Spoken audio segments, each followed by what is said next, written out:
Procrastination is just you holding your potential hostage. How do I know this? Because I used to do the exact same thing. Now, on the surface, it wouldn't look like I was procrastinating because I was still able to train 6 to 8 hours and then work a part-time slash full-time sales job whilst also studying full-time in university. Sounds like a lot, but actually there's so many distinctions, misconceptions, and types of procrastination which I don't hear spoken about enough. And because I didn't have these understandings, I didn't have these distinctions, I was actually able to delude myself all through my personal development journey, my sales career, my jiu-jitsu journey, all of the journeys that I was going through. I was able to say to myself, oh wait, I'm not procrastinating because I'm getting this amount of work done, I'm getting X amount of results, whereas I was actually not realizing my fullest potential. So what this video is designed to do is to help you understand the 4 different distinctions of procrastination. Understand it, because understanding is the first step to overcoming it. Then we're going to talk about how you can overcome it for yourself, and also how to avoid the common pitfalls and mistakes that most people go through when they're trying to conquer procrastination. So we're jumping in with the first and the most obvious type of procrastination, which I have nicknamed obvious procrastination. Now, what this looks like is something which I didn't describe in the intro to this video. This is somebody who knows they're supposed to train a certain amount, they're supposed to eat something properly, or they're just supposed to work a certain amount and get X amount of tasks done in the day, and then they don't. They find themselves doom scrolling, they find themselves going on walks, they can even find themselves excessively going to the gym or doing other things that takes away from the tasks that they actually have to do in hand. Not much more to this section other than it's obvious, and the main pitfalls that most people go into is they try to tell themselves that things aren't as bad as they are, that they can stop at any time, or they're just in such an unaware stage that they can't seem to even understand the problems that they're facing. So, obvious example of this is avoiding work in any shape or form. You just can't get yourself to do anything. So, a client which I'm working with at the moment, we will call her Andrea. She had an obvious form of procrastination with doom scrolling, or by watching TV or TV shows, or doing any kind of entertainment that stopped her from doing her actual job as a founder. And the rationalization that she was going through that we had to address was that things aren't actually that bad, or is there a way that I can get out of this, or this actually doesn't matter too much. And the way that you actually overcome this form of this obvious procrastination, because normally it comes from a place of feeling like there is another option, or oh, it won't be that bad, I can just do it tomorrow, is actually by confronting the reality that things are that bad and something bad is going to happen. Now, there's much more ways we can go into this. There's shadow work, there's change work, there's obviously all the stuff I talk about on this channel, the path of most resistance. But if you're caught in this wildfire, in this pattern, you need something that's going to pattern interrupt you. And the biggest pattern interrupt is by actually looking at and taking a sober, cold, hard look at the reality of your life if you don't take action. So a really good proverb to go into this is mind where you're going, otherwise you'll end up where you're heading. Now, for the people that are super unaware, maybe you're watching this video because there's somebody in your life who's exhibiting these kinds of behaviors, then sometimes putting it into their reality can help. But if someone's in such an unaware state, then usually there's something which you need to address behind it, which is what is it that you're actually avoiding? Which leads to the second part of this first point, which is with obvious procrastination, sometimes we do understand the repercussions, but procrastination is preferable for whatever reason in our internal hierarchy than actually doing the hard thing. And the reason why this would happen is because the thing that we're procrastinating from, it can be a fear, it can be a result, it can be maybe something that really is challenging that's happened to us in our life. That is the thing which we need to go in and we need to heal. I have my free shadow work product, which you can go ahead and download. All it costs is your email. It's completely free, where you can get into the nuts and bolts of how to actually unpick and untangle limiting beliefs, fears, all of that kind of stuff that holds us back. If not, if you're stuck in the obvious procrastination loop, then just accepting the reality, accepting the fact that maybe this is a big deal, and accepting the fact that there is a negative outcome if you don't do the thing, 9 times out of 10, it just helps you overcome it, because we no longer have an open loop of what if I just do this, or maybe it isn't so bad, maybe there is a way to get out of it. As soon as we close that loop, it becomes clear. And just as a final point on that, sometimes it becomes clear and we get really frustrated and we don't do anything. That's good. You want to lean into that frustration. You want to lean into that frustration because that frustration is the energy you need, the pain that you need to burst out of your current circumstance. Second type of procrastination is bad habit procrastination. Porn, doom scrolling, quitting alcohol, weed, nicotine, all of that kind of stuff. Now, everything in moderation, obviously, when it's legal. But this is a form of procrastination which usually takes, when people speak about this, they don't really speak about it in terms of ways of procrastination. But I really like this terminology because it really sets in your mind, oh, wait, first of all, this thing is actually a problem, a bit like what we talked about in the first point. But second of all, I am actually procrastinating breaking a habit. And most people don't look at it in that way, or most channels that I've seen don't look at it in that way. And the reason why it's really useful for you to look at it in that way is because it puts the power back into your hands. Because it takes you away from a habit just being a bad habit and something unconscious and it's something that we can't do anything, it's just how I am. And it puts you into the mode of, this is something that I can actually break. And it sets it as a goal. And when you set something as a goal, your mind just naturally wants to achieve goals. It just naturally wants to fix goals or fix problems. And as soon as your mind starts to incline that way, then suddenly the habit of quitting nicotine is first and foremost your top priority. And it also takes away from minimizing the habit of doom scrolling or the habit of watching porn. When I was struggling with quitting porn or watching porn a lot of the time, it was like the biggest thing for me was actually admitting that this is actually a habit and it's not just something I do every once in a while. And as soon as you say it's a habit, then the next thing is I need to fix it because it isn't adding anything to my life. It's just taking energy and focus away. So justifications are, this is just how I recharge, this is just how I relax, this is just how I have fun. This is for all types of bad habits. But as soon as we realize what the justifications are, so get really clear on what the justifications are, then you can see what your brain thinks it's adding to your life. And when you understand what your brain wants to add to your life, then you can just add that to your life in a more conscious way, in a more aligned way, where your unconscious doesn't do it for you. Like one of my clients, John, is a founder, but he used to go to bed really late at 3 a.m., even though he would have calls at 9 a.m., 10 a.m. in the morning. And as soon as we saw that he was just procrastinating, breaking this habit, and there was a few more shadows going on, there was a few more unconscious insecurities and internal stuff that we had to dive into. But the nuts and bolts of it, as soon as we saw it as a habit, it meant that we could break the habit. And as soon as we realized why subconsciously he wanted to do that, it was to get rest, some alone time, some me time, some times to just de-stress because he had such a crazy work schedule.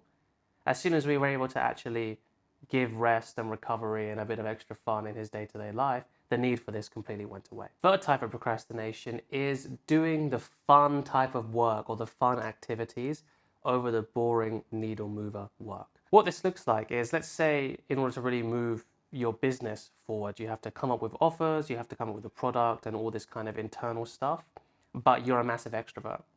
Well then, you're probably going to prioritize lead gen, DMing people, talking to people, jumping on calls, and that's all well and good, and that also does drive a business forward, but you need to be also making sure you do your back end properly. So there's actually a bit of a cautionary tale that I worked with a client maybe a few years ago now in part of the umbrella company I was working for, which was Social Sage. And he, when he was 22, ran a really successful marketing agency business. And he was making, I think, 20, 30K months, sometimes even more than that. And he was really good at sales. He was really good at talking to people, closing deals, all that kind of stuff. But because of the introverted, boring work of the structure of the business, coming up with offers and the actual delivery of it, he didn't like, he gave it to his business partner. They had a falling out and the whole business came crashing down, and he's still a decade after from it, recovering from it. This is what happens when we procrastinate doing the boring needle mover work that we don't want to do. What can happen is that we can get away with it for a time being, but at some point we have to address that in ourselves, or we have to rely on something external. The problem with relying on something external, like in this tale that I just told you, is that we don't have direct influence or control over it. And we always want to, as best as we can, obviously in ways where it makes sense, we want to maximize control and maximize influence, because then we can rely on something that we can influence and we can control, rather than relying on something that we can't. And if you're more of an introvert, then it's just the same but the other way around. And what I mean by that is you can be the best at coming up with product and offer, and you have all the back end worked out and you have all the legal stuff worked out.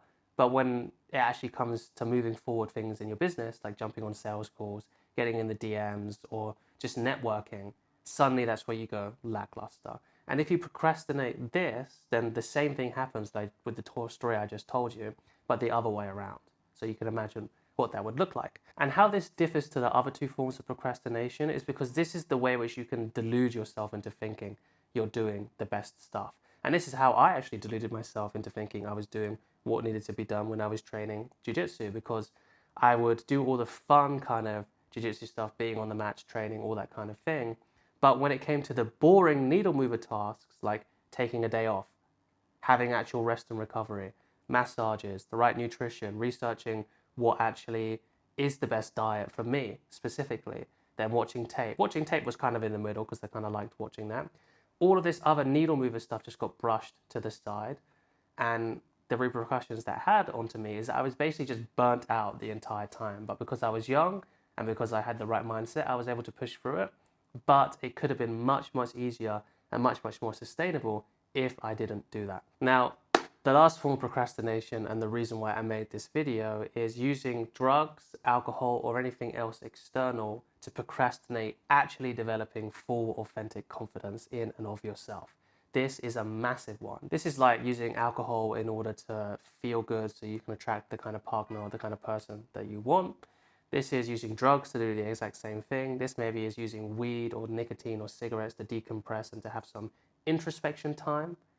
All of this stuff, in moderation, do whatever you want, even if you're not doing it in moderation. I'm not here to judge you. What I am here to say is that you don't need to rely on something external to get the same result internal. And the reason you don't want to rely on something external is because as soon as those training wheels are not there, which is going to happen because that's how life works, as soon as they're not there, you just crumble. And also, the second part of it is when you are around someone who is actually authentically confident, who is super social, who is very warm and very strong, but also has very firm boundaries and isn't going to put up with stuff, then most of the time people, and this happens to a lot of the clients that I work with, they kind of shrink around that because they're used to using money or status or drugs or alcohol, all of this stuff in order to feel a certain way about themselves. So as soon as somebody walks in the room that big dogs them, that big mans them, that makes all of that stuff irrelevant in one way or the other, whether it's just through vibe or whether it's actually them being more successful than them, they shrink and they can't handle it.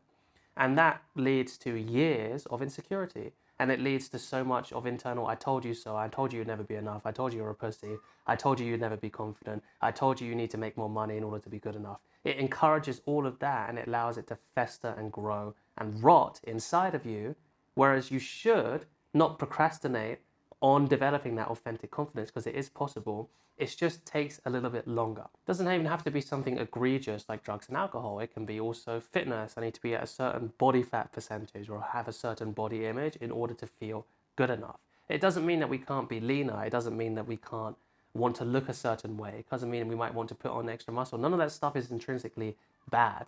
What is making your self-worth, your confidence, your self-esteem conditional, because that makes you fragile in every sense of the word. If you have to act a certain way, if you have to look tough, if you have to look a certain way, if you have to be a certain type of polarizing in order to feel like you're safe or you're confident, you're secure in yourself, then sooner rather than later, that house of cards is going to be crumbling down. And the reason why I think people procrastinate on this is because it's a bit more ethereal and it's much more confronting. I was actually recently on a call with someone, we'll call him John, another John. We'll call him that, and he was wanting to work on some body image stuff, and he was already in good shape, but he had some bad limiting beliefs he picked up from the bodybuilding community, where you have to be perfect, you have to be, like those guys on stage in order to be good enough, a certain amount of leadness, that kind of thing. And then when I repeated back his words, like, oh, so this is the thing that you wanted to work upon, he got a little bit defensive and he withdrew and he said, oh yeah, but it's actually a lot better. And there's a certain amount of confrontation and not confrontation, there's a certain amount of uncomfortability it comes to addressing internal issues. So it's not just like if you wanted to quit porn or stop obvious procrastination or any of the stuff that I mentioned before, there's a certain level of how confidence, self-esteem, self-respect attaches to our identity at a different level. And it's much more confronting to confront that. So it requires a lot more courage, and also the ways to work on it, they're not necessarily made the most clear on these channels because it's harder to talk about. All having confidence is removing the lack, the limiting beliefs that we have placed on ourselves that have made us smaller. So it's not adding anything, it's actually subtracting our limiting beliefs.